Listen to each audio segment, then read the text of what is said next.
Te Paralok Khublei shibun saya sempat akan eka video ngan menrak sepi ya ki job notification bala pynlait da ka office jong ka district legal service authority west ka Sahel district na benta ki post jong ki front office coordinator. Te sampai ya akan eka video haduh banda code ngan penshare detail load akan eka video. Te Paralok ada pidei ibarang thamai akan eka channel sengawa bana ilat ya kanika video buat kumjuru ban subscribe ya kanika channel.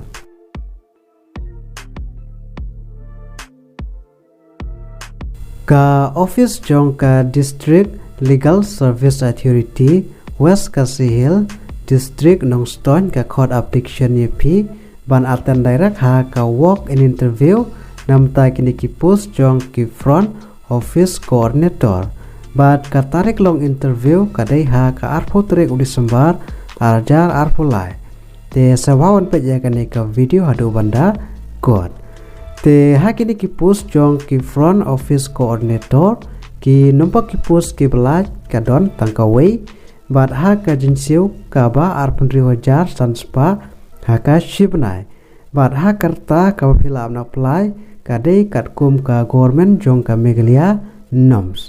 But namanta ka karan pule ki shim ki bela pendap ya ka bachelor degree na kano ka recognized university lengba ka diploma ha ka computer application na ki registered institution but kadairu bandon ya ka working knowledge ha ka computer software kum ki MS Office internet but kiwi de but ha ka selection process kadai lengba ka interview.